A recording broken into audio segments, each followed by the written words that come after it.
My name is Ben Yagoda. I'm a professor of English at the University of Delaware, and I've been here since 1992. I teach journalism and other kinds of writing classes.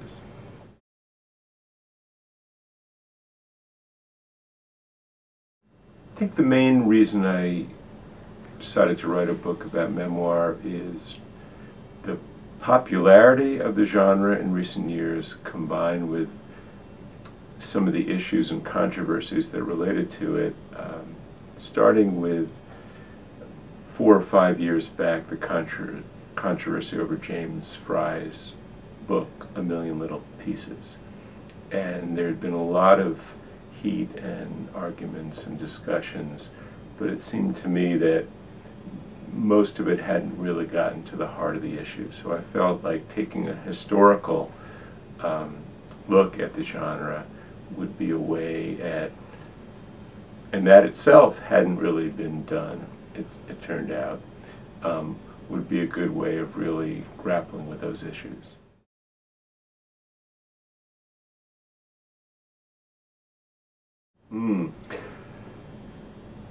The research was potentially vast because there have been thousands and thousands of memoirs and autobiographies written over the years, so I couldn't read all of them, or even a significant number of them.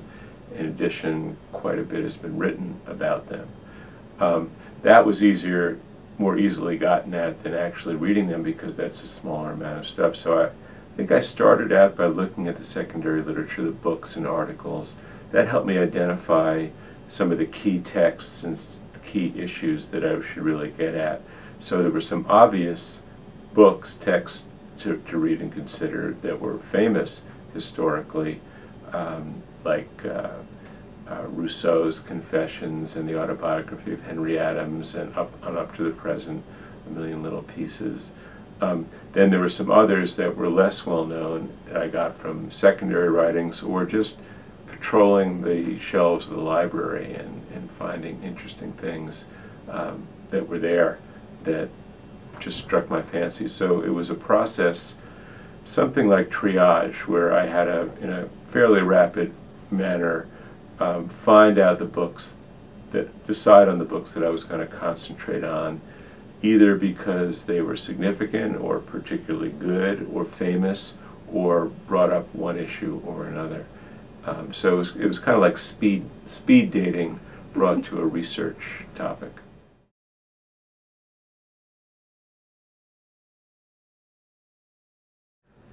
Well, the writing flowed from the research, and in a lot of the books I've written that are historical in nature, the biography of Will Rogers and A History of the New Yorker magazine, and now this book, A History of Memoir, I found out that what suits me is an approach where there would be a narrative, say about the publication history of a certain book, or in Will Rogers' life, his being hired by the Ziegfeld Follies, then stepping back and doing a more analytical or essay-like observations about, say, the Ziegfeld Follies, or about that author, or about that genre.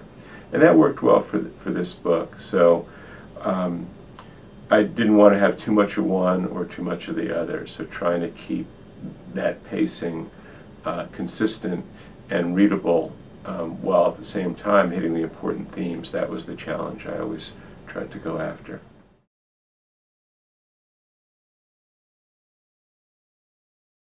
Well, that's a very good question.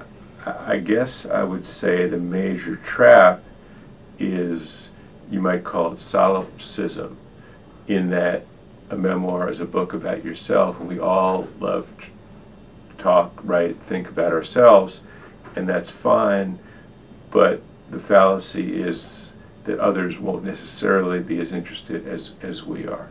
So it's really like any subject where you're trying to write a book or write a piece that appeals to an audience, engages with an audience. You have to be aware of what they might enjoy, be entertained by, be interested in, and at the same time express what you want to express. So again, it's a kind of back and forth. So a memoir wouldn't be any good if it weren't about yourself. Yet on the other hand, you have to temper that with narrative, humor, drama, good writing, other things that are not just an analysis of yourself that might be only interesting to you and your mother and your psychotherapist. You have to engage with readers as well.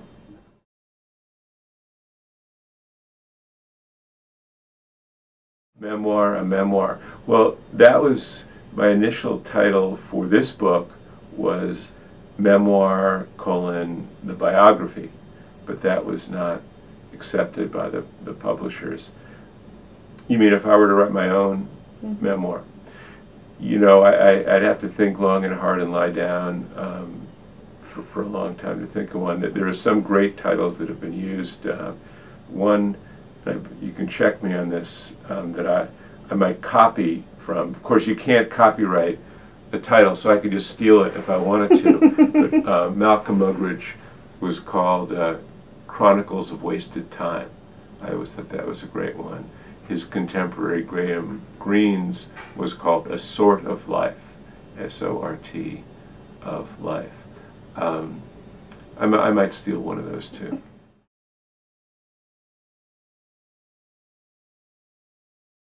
Well, one that comes to mind that I wasn't aware of at all, but as I was saying, it's one of those ones that came up in the secondary research was mentioned, so I said I really should look into this, was a book called Father and Son by Edmund Goss, who was, yes, Father and Son, A Study of Conflicting Temperaments, 1907.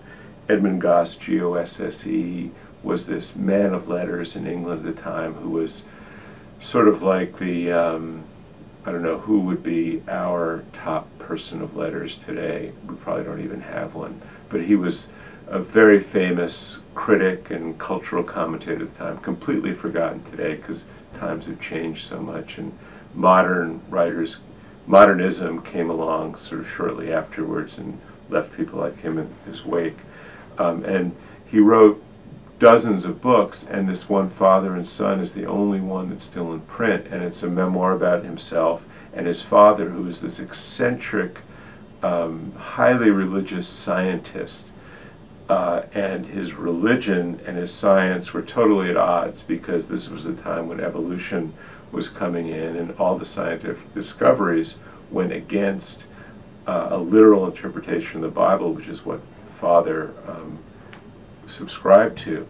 And he kind of was went nuts. He was a nut and a zealot, and raised this kid in this very fundamentalist sort of environment. And you know, it was written, published more than 100 years ago, but it's exactly the kind of book that you see today, people writing memoirs about their child.